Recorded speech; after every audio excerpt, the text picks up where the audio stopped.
We're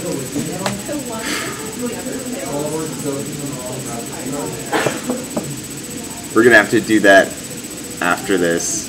Yeah, that's a tricky one. Restart is probably the best thing I can tell you to do.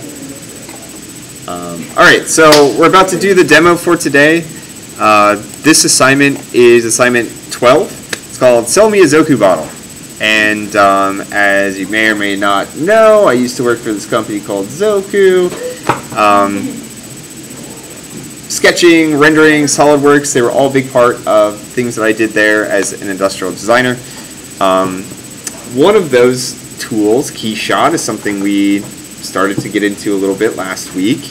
And as you guys know, industrial designers use rendering to communicate 3D form along with colors and materials and finishes. Those are things that we call CMF, color, material, and finish.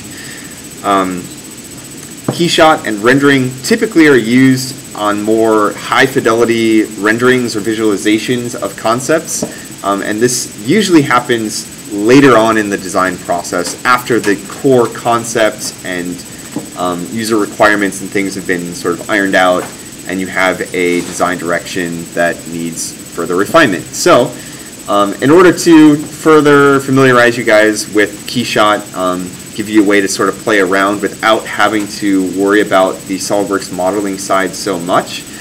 There are fortunately a lot of really cool things that you can do. One resource I would point you toward outside this assignment is the Keyshot website.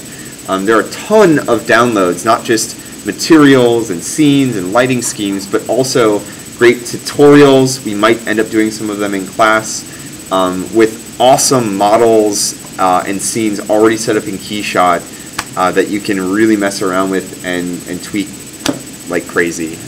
You can find some really nicely done, complex 3D models that you can just drop in and play around in Keyshot. So the model, and I guess the assignment that we're going to be having you guys work on over the long weekend is going to be taking an existing model of a ZOKU glass core bottle, bringing that into Keyshot and applying your own materials, colors, and finishes to that bottle, and rendering 3 different renderings, 3 different compositions, close-up shots, however you want, to communicate that bottle at a very high level, a rendering level. For this, I don't need to worry about modifying the 3D model too much. We are going to talk about how to prep the file in SolidWorks to set you guys up for like really easy modification in Keyshot. I'm also going to talk about some really quick hacks to, let's say, put a split in color or material on a bottle that doesn't already exist. But I don't want you guys like changing the proportions of this bottle. Don't worry about that kind of stuff right now.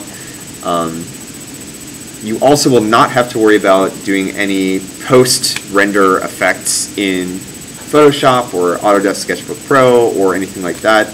That's something we're going to get into much deeper later on this semester and into next semester. For now, your assignment is take the model, apply materials, edit your lighting scheme, find a nice composition, and produce 3 renderings to communicate this bottle in the best light that you possibly can. The 3 renderings will work as a set. Imagine that you would print these out or show them in succession in a presentation to kind of sell this 3D concept to your client, which, man, rewinding was actually an internal team probably at this point, but wound up being presented to the retail partners that ZOKU worked with to actually distribute this bottle. So, all right, where do you find the file? I'm going to tell you that it's on Carmen, so I'm going to go ahead and publish the Sell Me a ZOKU Bottle assignment number 12, and it should be a linked file called this class lesson 12 resourcefiles.zip. Inside there you should find the files that we're going to be playing around with in this demo, and everything should happen almost exactly the same as you see in this demo. A note, these files I don't want you guys to like publish anywhere. They are working files. No, they're not things that have like a history in them or whatever, but ZOKU's designs are proprietary, patented, and I just don't want you guys to be on the hook for letting them out somewhere. So don't publish any of this stuff on like Thingiverse or whatever. These are meant to be used in the classroom only. Also note, probably the renderings you do of this as well are something that you can consider just an exercise. Probably also don't want to let those get out on like your personal website or something either. Yeah, you'll have plenty of opportunity to do more renderings of other objects and things that you design in the future. So feel free to try and follow along. I am going to move quickly. I'm not going to try and take too many questions during the demo, just to try and keep the demo to like a concise amount of time so that there's a great reference online. So yeah, let's get started. Okay, so I'm going to open up the demo file. This is what it should look like, Lesson 12 resource files. It's a zip folder, so you'll probably want to extract it, unzip it, however you do that on your machine. Inside you'll find two things. One is a Solidworks file that's called ZOKU Class Core 16-ounce OSU Lesson 12 demo, and the other is a PNG file, so it's an image file of a white version of the ZOKU logo. That we're going to use later in Keyshot. So we're going to start by just opening up our demo file in Solidworks. Again, this is Student Edition Solidworks.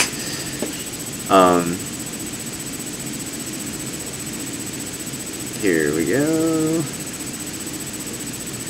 And right now, inside this part file, there should be a whole bunch of solid bodies. Sometimes when you open up a file like this one, you'll get asked, do you want to proceed with feature recognition? Now, this is something Solidworks, I've never actually had to use this. Solidworks can recognize features that would have been used to build these objects, and it might generate sketches or features so that you can mess around with them. Generally, and specifically for this assignment, we're not going to need to do this, so just go ahead and say no. This is what our model looks like right now. So you can see everything is, well, actually it does look like there are two colors here, but everything is basically two colors, and there are a whole bunch of parts in here, 11 to be exact. So, a bunch of different parts. So let's prep this file for working in Keyshot. And later I'm going to show you a little shortcut that might let you skip this step, but this is sort of a general rule of thumb. When you have a 3D model and you want to start rendering in Keyshot, there's one quick set of steps that you can use to get your file ready. Excuse me. Keyshot likes to assign separate materials to things that are different colors coming in from SolidWorks. And the easiest way to assign these parts colors is to open up the solid bodies in this part file. This also works in assemblies, that's fine too. And if this little caret isn't already open, I'd open that. And it will give you a really easy, like, shortcut way to pick the appearance of each one of these bodies independently and just give it some ridiculous color. It's important that you give every single part a different color, and that way Keyshot will treat it as like a separate part that is supposed to be assigned a separate material once we get into Keyshot. Also note that if for some reason there are two parts you want Keyshot to treat as like a single part or a single material, you can make two parts in SolidWorks the same color. That's fine too. Just know that it'll be a little bit trickier in Keyshot to actually assign different materials. So I'm going to keep going through and assigning these clown colors.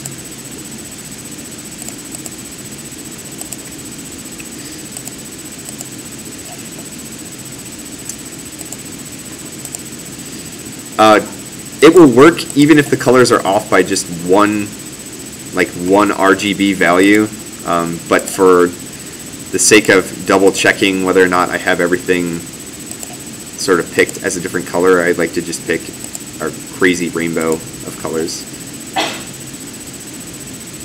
Where was I? Green? Blue? Forget. Cool. And it looks like, I wonder why that is not showing up as the color.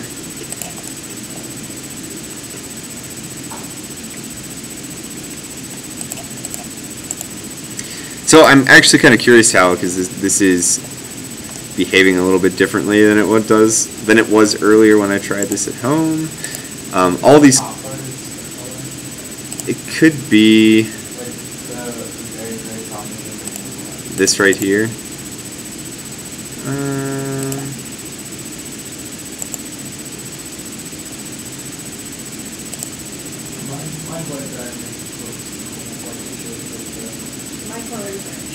Yours aren't showing up? Okay.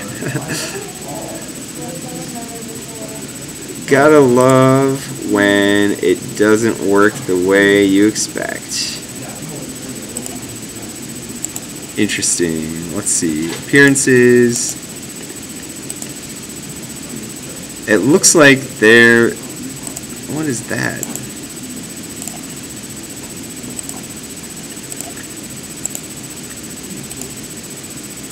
Alright, let's try and remove all part appearances. Yeah, that's weird.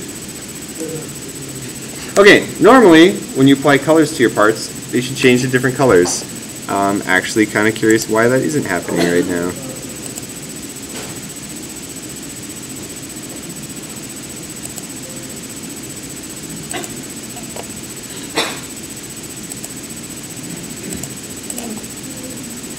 Okay, for the sake of moving into Keyshot to talk about the rest of this assignment, I will show you the other way that you can split up parts to apply materials in Keyshot. It might be because you applied it to the solid body. If you add it to the actual... No, mine works with solid body. I wonder if this has a part appearance.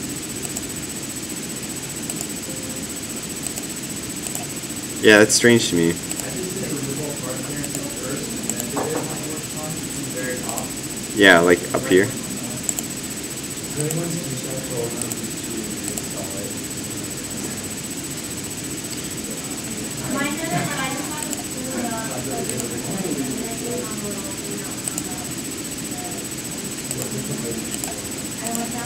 Huh.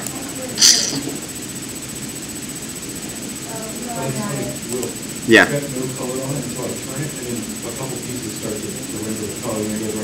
That's awesome.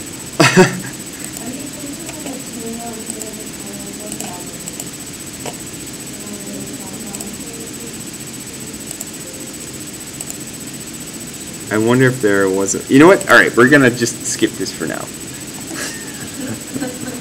Yay, first part of demo dead. Usually it works. It's strange that it isn't working. So we're just going to skip it.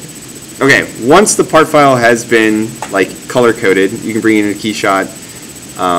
So I would just save the part file, get out of this part file.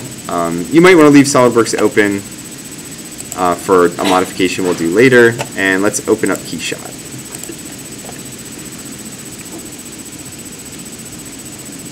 Okay, so I'm going to import a model, find your file that you just altered or didn't alter, and go ahead and open it. There are some settings inside here. I know we glossed over these before, or actually didn't talk about them before. You can group materials by object or material. Again, separating materials by part. This is the thing that would allow Keyshot to like break that stuff apart if they were different colors, but fortunately it still keeps those part files in the feature tree, or I guess the scene tree in Keyshot. Yeah, Mitch, you had a question?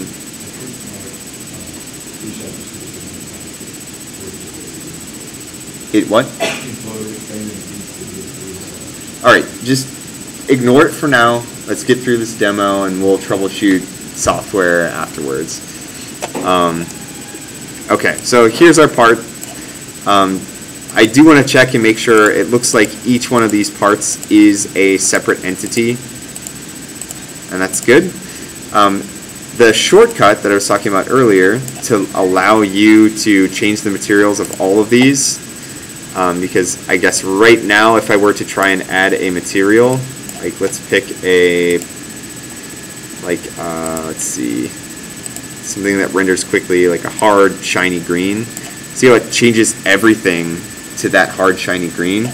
If I go to my feature tree, click the top object underneath my model, and then shift so I can select everything. So I'm going to pick everything, right click it, go to the material tab, and then say unlink material. Boom. Every single material, every single part here is now its own separate material. That's another way to basically split it up, so now when I start dragging colors into this, I can do different colors for each and every part. Is that way, did you say that way quicker than doing it in SolidWorks? For this, yes, sometimes.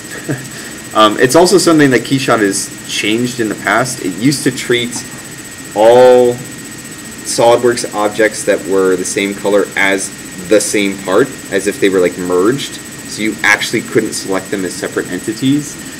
It looks like that's something they've sort of fixed in this version of Keyshot. However, assigning colors to things in SolidWorks will also allow you to split materials on a single part. So let's say on this part, I wanted my outside surface to be rendered as one material and my inside surface to be rendered as a separate material. I could actually change the color of those surfaces in SolidWorks, import the model into Keyshot, and then pick different materials for inside, outside. So again, like SolidWorks, Keyshot, there are a lot of ways that you can can kind of make your visuals work. Changing colors in SolidWorks has been a relatively consistent thing for me in the past. So I would just encourage you guys to try and do that. It also will give you a chance to see and make sure that your parts aren't intersecting. It'll give you a chance to make sure like all of your parts are separate bodies, that kind of thing too. So, okay, now that we've gotten our part into Keyshot and we've prepped the file by either changing the colors in SolidWorks or doing the unlink material thing in Keyshot, the rest of it is kind of fun. And there were a couple things I wanted to show you guys. So let's start by just applying a few materials, and like last time, applying materials is very easy in Keyshot. I'm just going to do something really quick.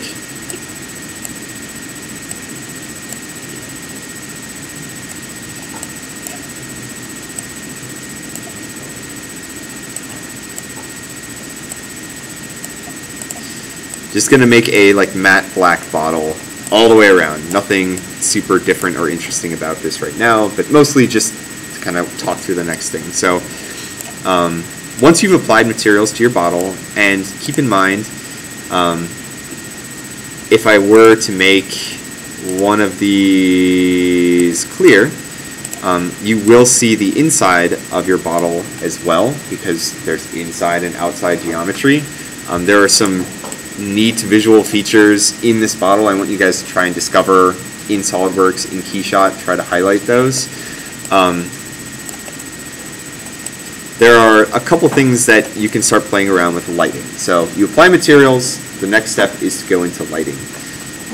And if you remember, like last time, there's an environments tab on the left side that gives you a whole bunch of stock lighting options, and you can do something as simple as dragging one of those over to see how it applies to your bottle.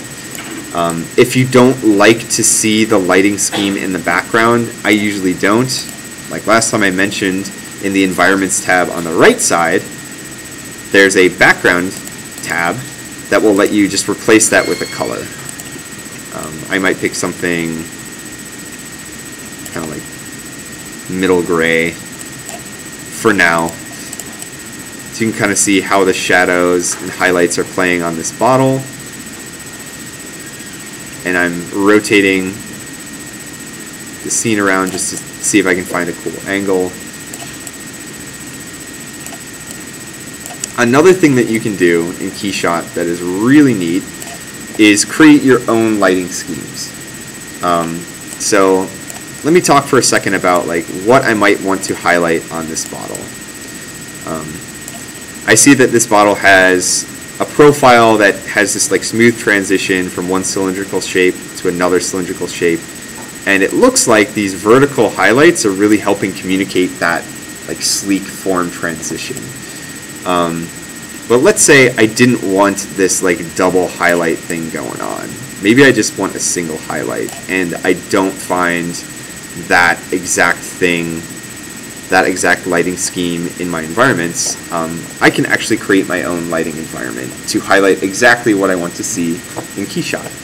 And there are a couple ways to start. One good way to start is to pick one of these lighting schemes that doesn't have point lights in it. Like this one kind of has several different lights. This one does not. Drag that in. And then in the other environment tab over here on the right, click this HDRI editor. And this tool is really neat. So this is a larger version of the scene that is wrapped all the way around this object. Keyshot takes this and actually maps it to a sphere all the way around the object that you're rendering in space. And you can edit the lighting that is wrapped around your object in this editor. And probably the most useful way to edit this is by adding what are called pins. Pins are essentially just lights. So you'll go to the Pins tab and say add a pin. And you'll see, I wish I could like move this a little bit differently. This pin is now reflecting on the surface of my bottle. And I can move the pin around and notice that the highlight is changing, and also the shadow on the ground plane is changing too. I'm essentially like aiming a spotlight at my bottle in space, which is kind of neat. So I can actually move this around until I get exactly the highlight that I'm looking for on my bottle. If I don't get exactly the highlight I'm looking for, there are a couple things I can do to change that pin. And I wish I could move this somewhere a little bit different. I can change the shape of my pin. Maybe I want it to be a rectangular, like a softbox thing, as opposed to a circular pin. See how that kind of changes the highlight? I can also change the size of my pin. Like let's say I want this to be a much larger box. And by moving these tabs, these sliders around, you can actually see, oh wow, a larger box gives me a wider highlight. And maybe that's something that I'd like to see reflected on my bottle a little bit differently. It's like I'm getting a little bit of lag here, but you can change the angle of your box. If for some reason, like let's say your bottle is actually angled in space and you want to keep that highlight nice and straight, you can change the angle of the light to match. You can change the color of the lights. I don't usually mess with color. You guys can get into that if you want.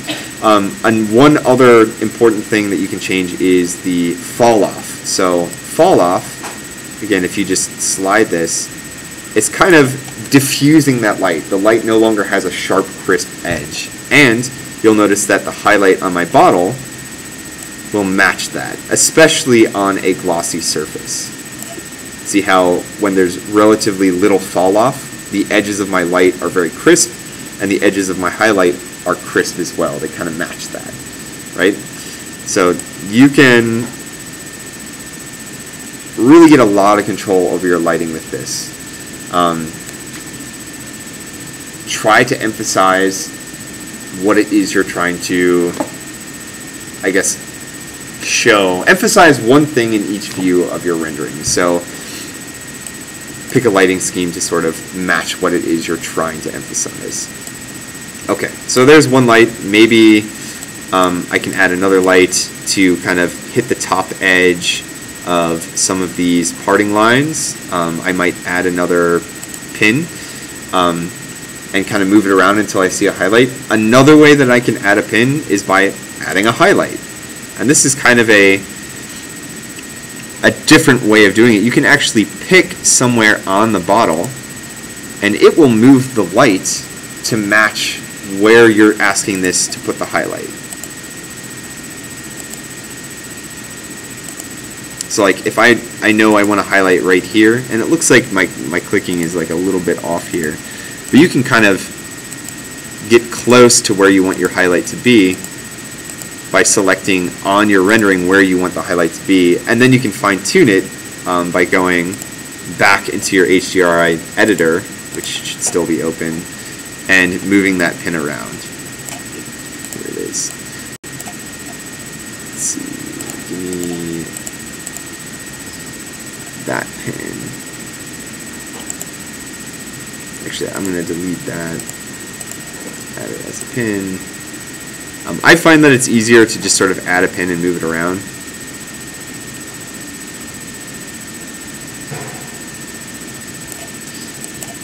Until I get the highlight that I'm looking for. You can change the brightness of pins.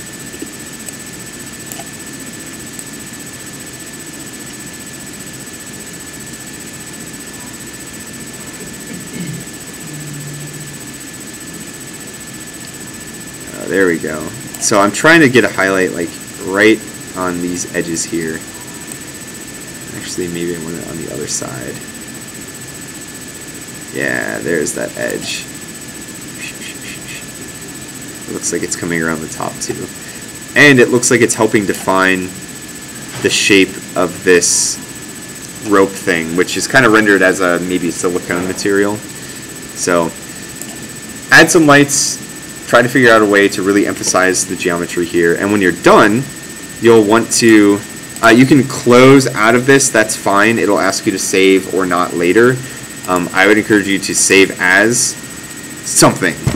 It'll throw it into wherever you open this black ceiling gradient.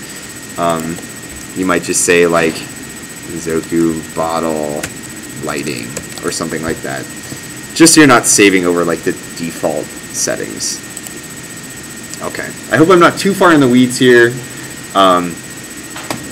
Basically, this environment editing tool, this HDRI editing tool, lets you have a lot of control over the lighting of your objects. And you can treat it a lot like a lighting studio. I think it's a lot of fun to move lighting around and see what kind of effect you can get. Okay, so you have your lighting, you have your materials.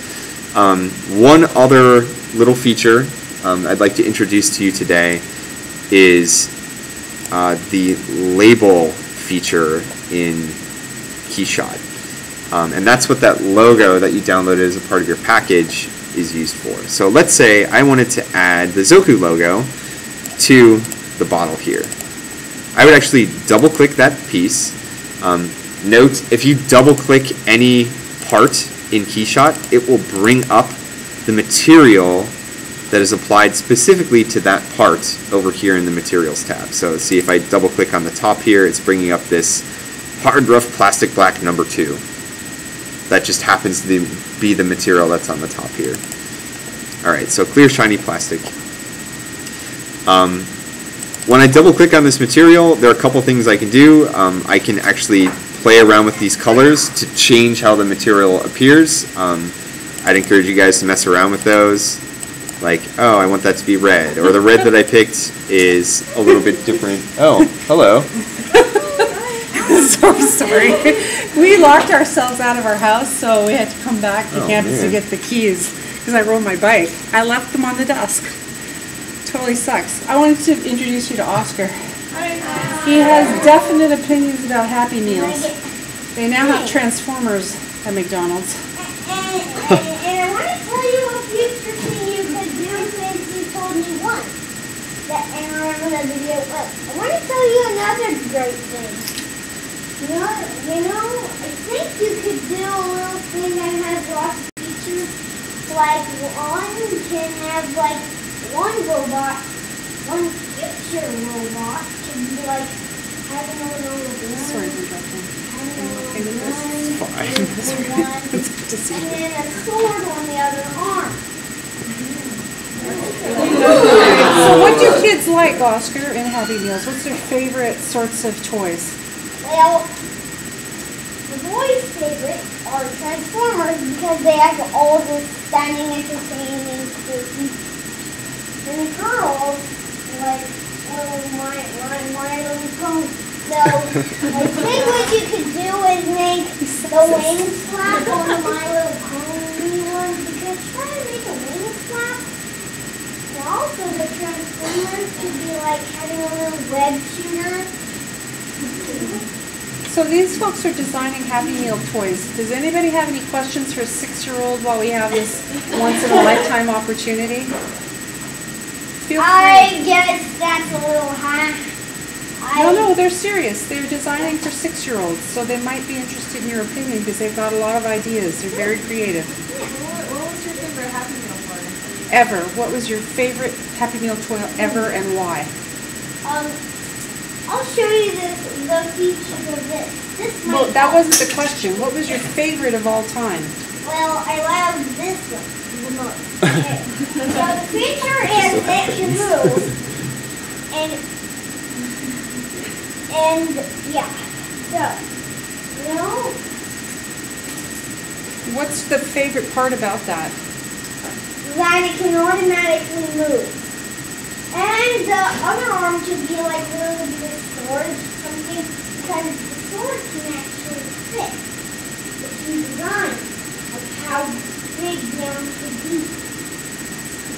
Okay, so also, Sorry. Any other questions? Do you like shooters and stuff? yeah, Why? but there's a kind of thing that shoots on the anchor and then you can just zip right up. Oh, yeah? That's the kind of thing. You like attacking other things? Why do you like attacking things? Okay, let's not get to that. All right. What's the difference between boys and girls' toys, and why do boys like boys' toys? Well, it depends on testosterone. I know, very fun. But, well, light. Any other questions for 6-year-old before we leave and finally get into our house? I think the main manufacturing is to get 2 features in one. Okay? Try to make that goal. Are you saying multiple affordances are very important in a Happy Meal Yeah, toy? from that other white and the bluish one that shoots with this one with the sword, you could combine those 2 in one. I want to tell you there could be like some white and red on the knees. So colors are very important to you? And black, and then a little blackish and All right. black cement stain on the legs. Any last questions from students about Happy Meals? Or what? It's very hard to find children to work with because you need parental approval. Apparently I'm giving consent. No questions? Oscar, do you like toys you can build? Do you like toys you can build together like puzzles, or do you like the toys to already be there ready to play? Do you like puzzle toys or figures? Would you rather have Legos or an action figure? Some action figures might have a tool that might be used to build it automatically. So you can use the toy in a process. Okay? You can use the toy in a process. Okay? That's a non-answer. Sounds like you like both equally, right? Yeah. All right. All right. Also a good process too. All right. All right. I guess that's it, folks. I just wanted to come and say hi and to see what happens to you in the evening at the end of your long, torturous day. Goodbye and have a wonderful break, and thank you for your patience. No problem. Bye.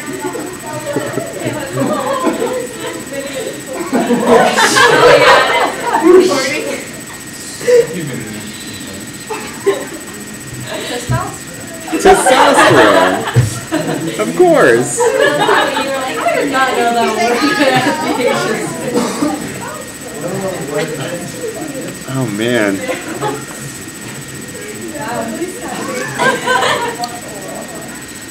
Will, were you like that when you were little? I don't know. I don't think I knew the word testosterone, that's for sure. Yeah. Oh, was that all on the left? I would love to put that kid into VR and just watch him build something. Yeah. Okay, what were we talking about? Something in Keyshot. Labels. Okay. All right. So yeah, double click on a thing. You can go to the labels tab and add a label.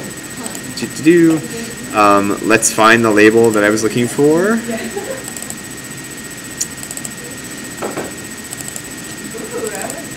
Yay, that label. Okay, so PNG files. PNG files can have transparency in them, and that's important because, let's see, where do we want to put this? There are a couple ways that you can take an image file. I just selected it and apply it to a surface. Usually positioning it with this little position tool. You just click position tool, move it around. We'll get you close. And don't worry if you only see part of the artwork for now. Just hit green check mark. There are a couple of things that we're going to have to tweak. Or if it doesn't show up at all, that's fine too. Usually it has to do with the depth of the projection of your object. One of the things that you can mess around with is the scale of the object, so I might scale that down to be a little smaller. I can shift its position in the X or Y dimensions. I can rotate it. I can also increase or decrease the depth of the projection, and I'll show you that again. So like at a depth of 1, it only intersects the bottle so much. If you can imagine, this thing is like being projected almost like an extrusion in Solidworks. If I increase the depth of that projection, eventually you should be able to see the entire label, the entire image in there. So I would mess around with usually depth and scale until you get something close. Cool. So that would be used for like if you had like a pattern sticker and you wanted it to stop like halfway through the bottle. That's one way. Yes, that's one way that you could do it. Another thing is, I wonder if it goes on both sides.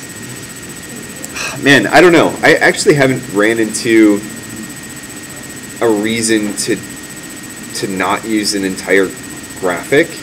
The depth thing really only comes into play when you're using the standard projection with this position tool, like normal projection on a cylindrical or rounded surface. It just needs to know that you want it to like penetrate an entire depth of that surface. If we were putting this on a flat surface, you wouldn't have to mess with that setting at all. So I guess that's kind of a non-answer, but I don't know. Let's see. So you can mess around with these and try to get this to be exactly the way that you want it to. Yeah, that's a little crooked, so let's see. I don't know.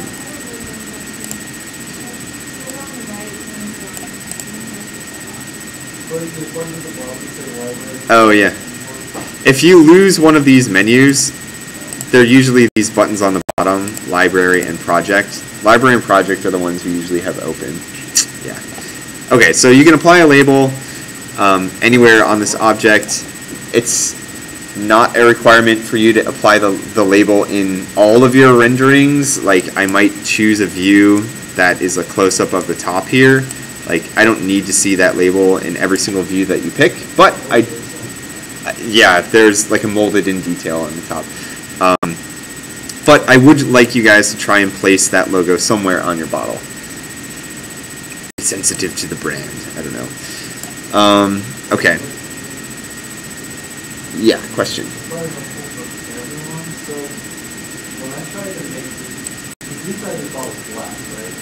Yes. So when you make the inside clear glass and then the exterior part a clear surface, the inside is black. Yeah, alright, that's a great thing to point out, and there's a good reason for why that is. So the question was, again, for internet, let's see if we can replicate this. So the outside of my bottle, I chose glass. I'm going to hide this part. I can pick this part and look at it in my scene tree here and uncheck it. It'll hide that part.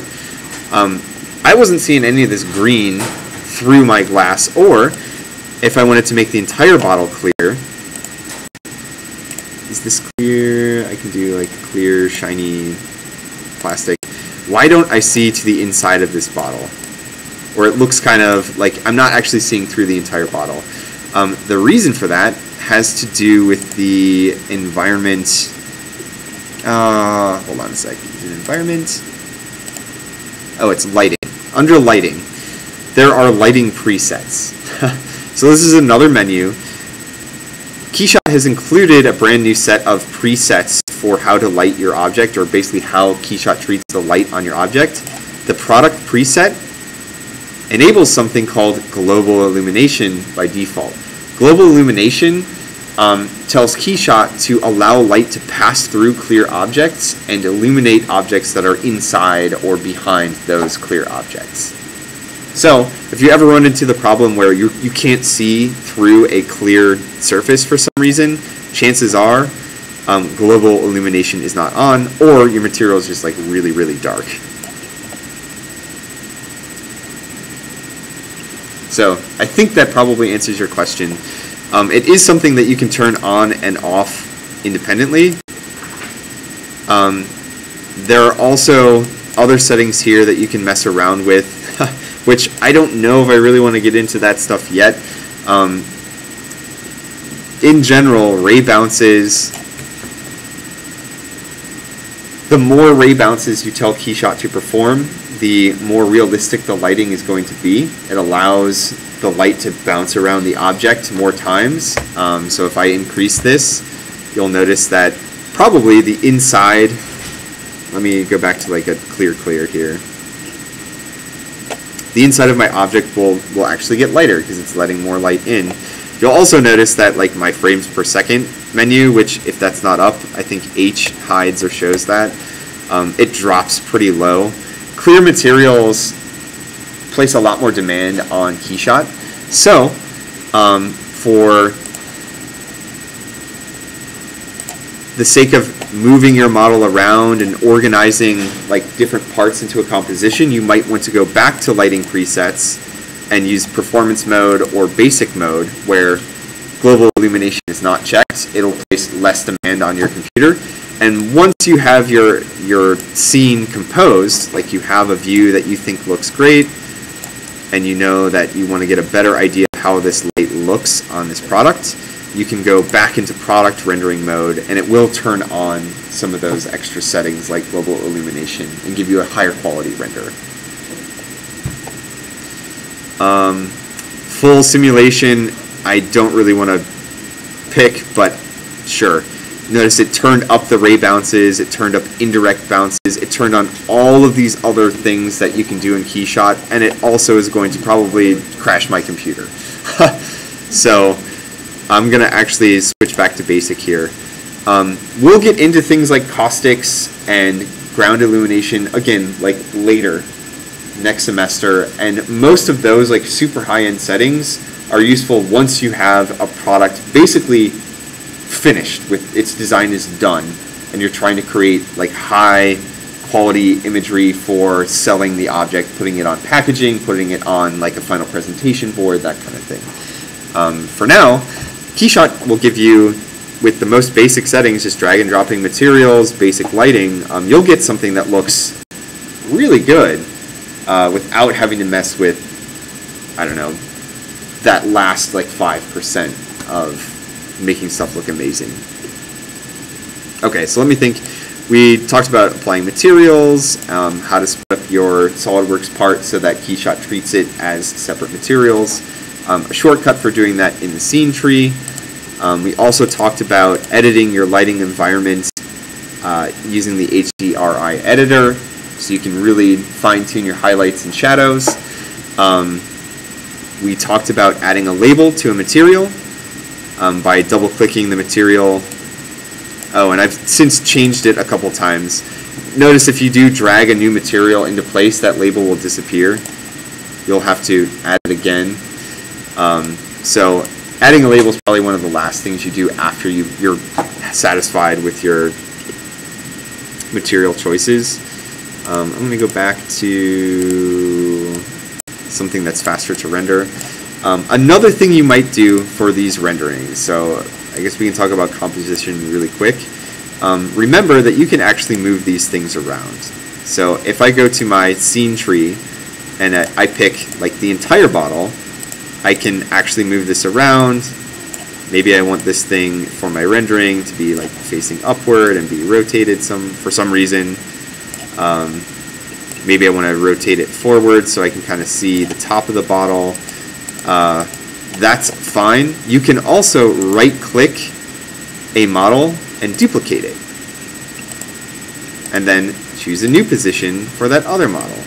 So maybe in the same rendering, I actually want to show the top and bottom of this bottle because there's some cool stuff going on in the bottom. Yeah.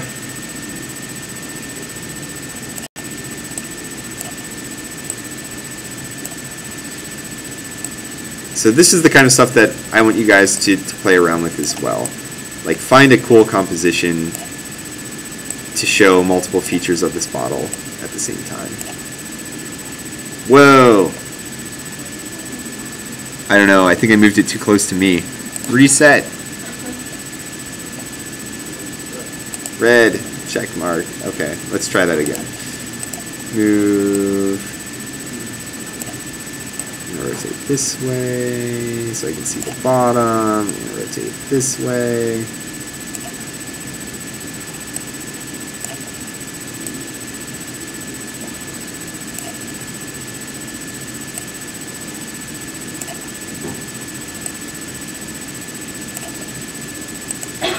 Fine.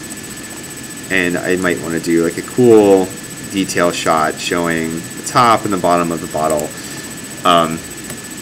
Again, composition is something that I want you guys to play around with. Get comfortable with moving parts, moving models inside the space, moving your lighting around to really emphasize this object, and try to make 3 images that are really going to sell this bottle to me, because I've already done hours and hours and hours and hours of this on this bottle. Show me something new I haven't seen.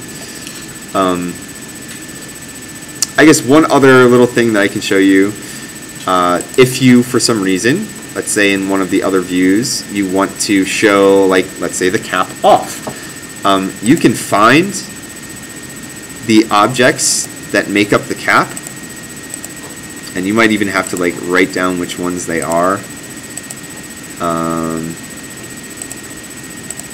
So it looks like those two. Fine, let's just try and move a couple. You can move parts independently as well. So like, maybe I'll move this guy.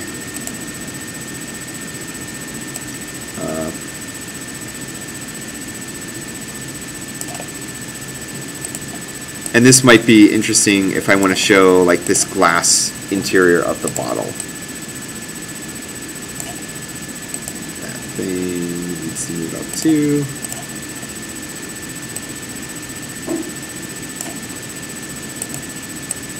Okay. Oh, and I didn't grab that either.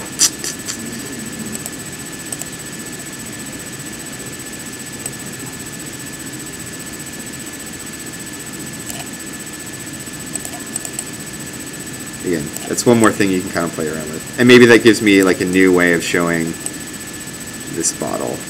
You can see like the top and some of the glass and some of the bottom. Anyway, is this making sense? Okay.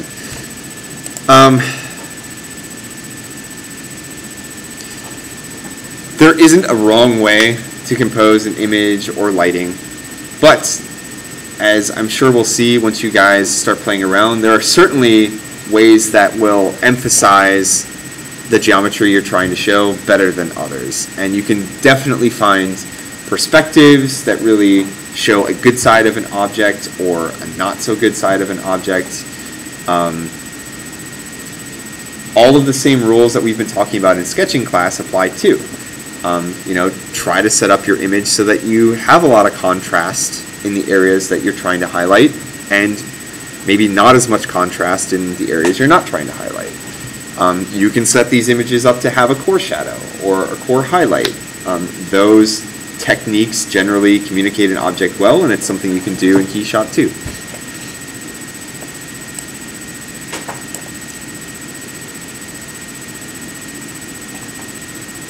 Okay, so that is Keyshot stuff for this bottle. I guess one more time, so it's in this demo as well. Once you have a view that you would like to render, the best way to render is click the rendering button down on the bottom. Like I mentioned before, try to always render as a Photoshop file because it's easiest to edit. It's very flexible. And for these, I would try to go, I think 1600 pixels. It's a big image. It's going to take a while to render, but it's going to leave you a lot of flexibility later on once we start talking about really editing things in post. So Photoshop and stuff like that. For options, these I sort of preset as a good set of settings that should give you a pretty decent rendering. I'd go for, actually I'm going to back that down, I'd go for 12 samples, 12 ray bounces. These both at 1 are fine. And always turn off global illumination cache. It's just ruined so many renderings for me. I'm still not entirely sure what it does and why it ruins things. You could probably find it on YouTube somewhere.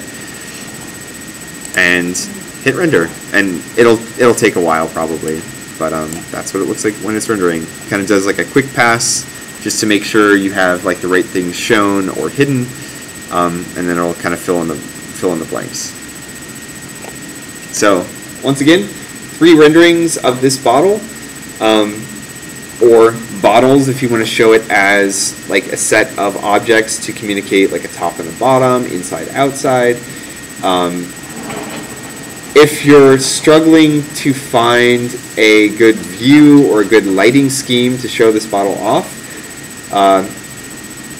look at real photographs of objects in space. Like go to Apple's website and look at how they're rendering the iPhone as it's like falling down, you know, to really show off the edges.